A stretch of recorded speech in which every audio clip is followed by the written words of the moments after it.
Esto es Opinión 21, el espacio de reflexión y análisis de Capital 21. Aquí se discuten y defienden los temas que ocupan y preocupan a la Ciudad de México. Bienvenidos.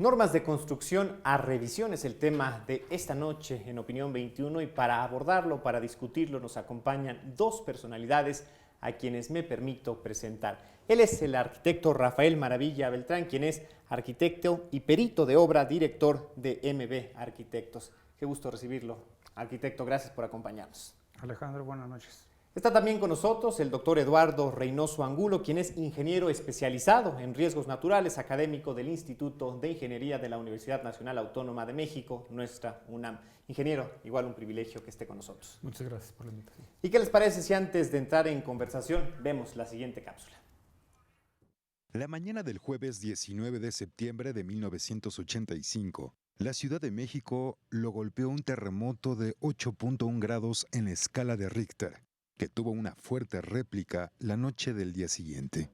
Como consecuencia de ambos sismos, miles de construcciones colapsaron, provocando entre 10.000 y 20.000 muertes. Según cifras, unas 250.000 personas se quedaron sin hogar y otras 900.000 debieron abandonar sus casas por ser inmuebles inseguros. Si bien el gobierno encabezado por Miguel de la Madrid aseguró que el entonces Reglamento de Construcciones para el Distrito Federal de noviembre de 1976 demostró en su aplicación práctica ser un instrumento eficaz para los fines conducentes. Las normas en la materia debieron revisarse, actualizarse y endurecerse. El resultado fue un nuevo reglamento publicado en julio de 1987. Una década después, en 1997, la normativa volvió a modificarse. El pasado 19 de septiembre, la capital del país volvió a ser víctima de un fuerte temblor. El movimiento de 7.1 grados dejó un saldo de 228 fallecidos, 38 colapsos y un buen número de edificaciones dañadas. Autoridades, especialistas, académicos, activistas y la ciudadanía en general coinciden en la pertinencia de revisar las normas de construcción de tal manera a que éstas respondan a la realidad que hoy vive nuestra metrópoli. Arquitecto, hay una idea generalizada que prácticamente es un lugar común de que hay un antes y un después de 1985 en materia de construcción para la Ciudad de México. ¿Qué tan cierto es esto? Bueno, del 85 algunos reglamentos se modificaron, así como las normas, ¿no? Las normas, bueno, pues las normas, hay una serie de normas, tanto en el Distrito Federal como en los estados. El problema de las normas no es la aplicación, sino el problema de las normas es que muchas veces las desconocemos. ¿Sí? Este desconocimiento por parte de las gentes, ¿sí? Y sobre todo por parte de la gente que está preparada como ingeniero o como arquitecto, ¿sí?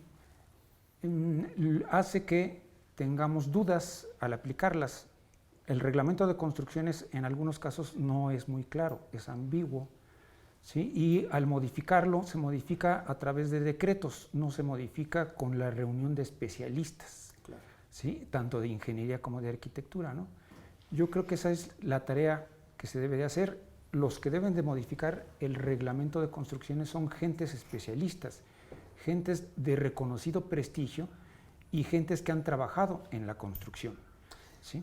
Porque hay que explicarle a la audiencia que finalmente estos mecanismos, al ser leyes, son modificados desde el Congreso, desde la Asamblea Legislativa en este caso, y son los diputados locales quienes hacen estos cambios y, pues en dado caso que se haga una consulta, sí intervendrán especialistas, pero la decisión depende de los legisladores y no de los expertos en la materia. Ingeniero, ¿cuál es este cambio sustancial que se presenta en 1987 cuando se publica este nuevo reglamento, particularmente frente a lo que venía rigiendo, que era el de 1976? Que fue una elección mundial. La lección fue que no entendíamos por qué no se habían caído todos los edificios. Porque la costumbre que había en el mundo era cuantificar las intensidades en términos de lo que llamamos espectros, y se creía que los edificios resistían mucho menos de lo que resistieron. Entonces, la gran lección mundial del sismo del 85 es que los edificios resisten, afortunadamente, mucho más de lo que nos imaginábamos. Claro que no todos. Si los hago mal, ese edificio ya no va a resistir tanto como los otros. Entonces, sí hubo, a pesar de que nos dimos cuenta, y esto fue gracias a que la UNAM tenía instalada, en ese momento, y unos pocos años antes, tenía instalado un acelerómetro en SCT, donde hubo daños en la Secretaría de Comunicaciones y Transportes. Entonces se registró la intensidad del movimiento. Si no hubiéramos tenido ese acelerómetro, no hubiéramos aprendido muchas cosas a nivel mundial. Entonces se aprendieron, y gracias a ese registro se modificaron lo que llamamos los espectros. Se hicieron bastante más altos, se castigaron algún tipo de construcciones como la losa plana, es decir, la losa de casetones, porque no tiene traves, era muy flexible, y la mitad de los edificios que se cayeron eran de losa plana. Entonces sí hubo cambios radicales en varias cosas, ¿no? Entonces quizás la pregunta no tanto fue por qué se cayeron estos edificios, sino por qué sí aguantaron estos, cuáles son las características para repetirlas o aprender de la efectividad de ellas. Sí, entonces tenemos muy buenas prácticas constructivas en la mayoría de los sistemas estructurales. Por ejemplo, llenar los edificios de muros, eso es bastante bueno. El tipo de concreto que se usa en México es muy bueno. Los tabiques que se usan son muy buenos. Y es importante recordar eso porque esa costumbre se está perdiendo por materiales nuevos que no son tan buenos y sistemas estructurales que son muy flexibles. Algunos de los edificios que se cayó, de los que eran nuevos, que no deberían de caerse, la verdad, fue porque se retomó el sistema de losa plana que creíamos que estaba abandonado, al menos en la zona del lago, ¿Sí? que es la zona más crítica para los edificios.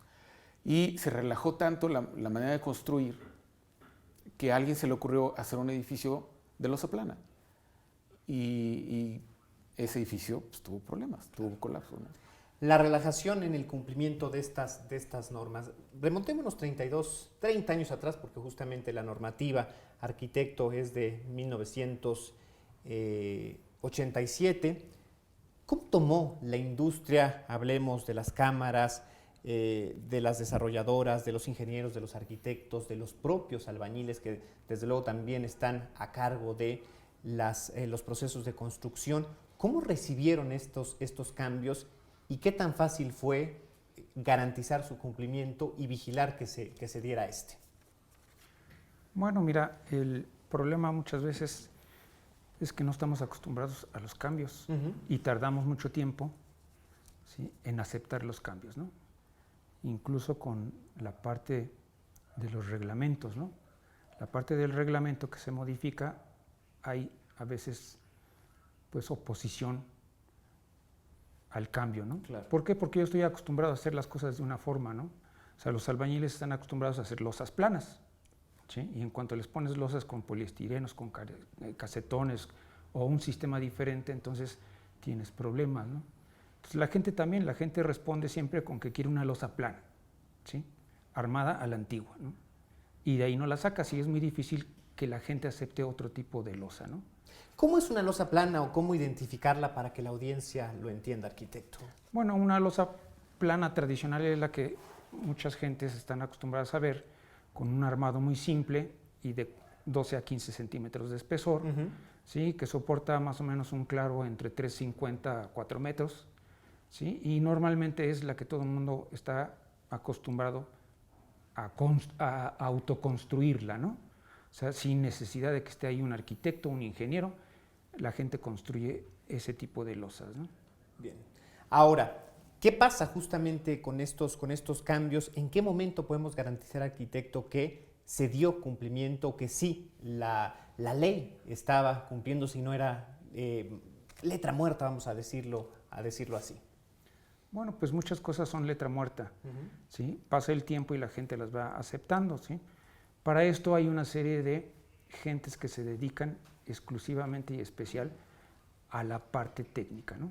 En aquellos años empezaron a salir los DRO, los directores responsables de obra, ¿sí? Después, con el reglamento del 2004, se fortalecieron y comenzaron a salir los corresponsables, ¿sí? Y los corresponsables en estructuras, en instalaciones, ¿sí? Que son como los auxiliares, ¿no?, del DRO. Sin embargo, bueno, pues para el DRO era una figura nueva en esos momentos, ¿sí? Al que se le tenía que hacer una serie de exámenes. Sí, muchas veces uno termina la carrera, ya no está acostumbrado a que le hagan el examen, porque uno ya terminó la carrera, ¿sí? Y entonces hay una oposición o una resistencia a ese tipo de exámenes, ¿no? Algunas gentes toman los cursos, otras gentes no, se preparan por sí mismas y van y toman el examen para DRO, ¿no? Asimismo con el examen para corresponsables, ¿no? Entonces, estas cosas son las que nos cuestan mucho trabajo aceptar, ¿sí? Y eso nos convierte muchas veces en un profesionista más caro para las gentes normales y comunes. Y entonces esas gentes no contratan a un DRO, no contratan a un corresponsable en estructuras. ¿Por qué? Porque tienen la idea de que son caros, ¿sí? Y sin embargo, pues contratan a gentes que no tienen ningún conocimiento, ¿sí?, comparado contra los DRO o con los corresponsables en estructuras, ¿no? Y así resuelven su problema de autoconstrucción, ¿sí? Desgraciadamente no consultan, porque hay muchos manuales de autoconstrucción que han hecho, ¿sí?, el Politécnico, la UNAM, ¿sí?, la Sociedad Mexicana de Ingeniería, ¿sí?, el Instituto de la UNAM, en el Instituto de Ingeniería, tiene manuales, ¿sí? Y yo creo que es muy rico consultar esos manuales. Sin embargo, pues solamente se consultan por la gente, pues, académica, ¿no? No por las gentes que tienen la necesidad de construir su casa. Ahora, el nuevo reglamento de 1987, ingeniero, ¿fue el reglamento deseable o fue el posible, el que se tuvieron las condiciones para llegar a él? ¿Y cuál fue el propósito de él? Es decir, cuando se publica en las páginas del Diario Oficial de la Federación, los especialistas, los expertos en la materia que dijeron, ¿esto qué nos va a garantizar? ¿Qué va a pasar en México? ¿Se vuelve a temblar si se cumple esto? Sí, buena pregunta. Yo diferenciaría, hay dos partes del reglamento que conviene marcar claramente. Una son las normas técnicas complementarias. Ajá. Ahí trabajamos especialistas en los temas. Hay mucha discusión, mucho debate, pero es muy técnico. Por ejemplo, el concreto, el acero, la parte sísmica. Es muy difícil no estar de acuerdo con eso, porque viene de conocimiento muy avanzado, inclusive de todo el mundo, porque nosotros tomamos información que se hace en California, en Japón, y entonces nuestro reglamento en la parte técnica es muy bueno. Es que a la ciencia no se le rebate, ¿no? Hay que tener esto claro. Sí, es muy difícil pensar que está mal. Es muy difícil encontrar a alguien que con buenos argumentos diga esta parte de la norma de sismos o la norma de viento o la norma de concreto está mal. Porque además se le escucha y si está mal lo cambiamos. Entonces esa parte se hizo bien en el 87 porque se le dio muchísima importancia. Trabajaron los mejores ingenieros y académicos del mundo y obviamente de México. Entonces yo creo que la comunidad estaba muy contenta. Hay muchísimas tesis, muchísimo trabajo que siempre va enfocado a esa parte técnica. Yo no veo que vaya a haber ningún cambio en la parte técnica. Bien. Hay quien dice que nuestro reglamento no es restrictivo. Eso puede ser que entre a debate. ¿Qué significaría restrictivo? Que dijera, se prohíbe la losa plana. Okay. Cosa que muchos colegas no están de acuerdo, porque también es limitar otro tipo de cosas y mejor que el ingeniero tome decisiones en cuanto a la seguridad del edificio, que eso sí está restringido. Los desplazamientos, las fuerzas, eso está. La parte que está a debate más complicada, y yo creo que es donde nuestro reglamento es bastante débil, es en la parte de quién es responsable, de quién es el que solicita los permisos, quién es el que firma.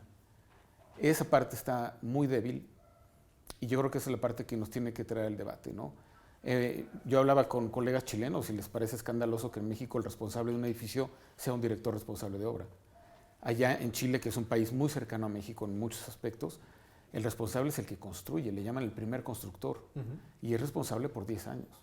Es decir, la persona que invierte, la persona que... Generalmente es una empresa, que decide poner dinero y construye para el fin que ya sea negocio, para un hogar propio, esa persona Ese sería es el responsable. Claro que esa persona contrata a buenos ingenieros, a buenos arquitectos, etcétera, ¿no? Pero el responsable de que el edificio esté bien es el que construyó, el primer constructor, Bien. por 10 años. ¿Y cómo justamente poner esto sobre la mesa, arquitecto? ¿Cómo darnos cuenta de que son estos los cambios que se deben de hacer? Bueno, el aspecto de el director responsable de obra, ¿sí?, se convierte después de el héroe, el que construyó, se convierte después en perseguido, ¿no? Entonces yo creo que está mal esa figura, porque se le coloca al director responsable de obra en el centro y se le coloca en el centro cuando las cosas fallan. Cuando las cosas están bien, nadie se acuerda del director responsable de obra, ¿no? Entonces, la gente que construye muchas veces construye con una empresa. Esa empresa, pues tal vez contrate a un director responsable de obra o a un corresponsable en estructuras, ¿sí? Pero hay una parte legal, una parte que menciona el reglamento, que la administración pública tiene la obligación, ¿sí?, de acudir, de estar revisando también, ¿sí?, los aspectos generales de la construcción, ¿sí? El problema es que del lado de la administración pública, ¿sí?, no hay gente que sea director responsable de obra o corresponsable en estructuras trabajando con la administración pública, ¿sí? Y entonces en la administración pública tenemos un hueco. Esta administración tiene una serie de gentes que va a las obras, pero van pues a ver nada más, ¿no? Muchas veces no tienen la capacidad de un director responsable de obra o de un corresponsable en estructuras, ¿no? Entonces por ahí hay una fuga, ¿sí? Es decir, no hay esta capacidad para identificar las posibles problemáticas o lo que no se está cumpliendo, lo que podría significar un problema en algún momento. Así es. O sea, desgraciadamente ese es un aspecto que está descuidado en la administración pública, ¿no? No contratan a DROs, ¿sí? No contratan a corresponsables en estructuras para que trabajen con ellos y puedan estar a la par de la gente que construye, de la gente que está como responsable en una obra, ¿no? Déjenme hacer una pausa, volvemos justamente a abordar estos temas tan importantes, los retos y los puntos que se deben de considerar ahora que se habla de una posible revisión de las normas de construcción. Lo invitamos a sumarse a esta conversación, apenas comienza, ya sabe, puede hacerlo a través de las redes sociales, insistimos, puede hacerlo por Twitter en @capital_21, lo invitamos a hacerlo a través del hashtag opinión21 y también ponemos a su disposición nuestros números telefónicos, llame, estamos a la espera de su comunicación. Volvemos en breve.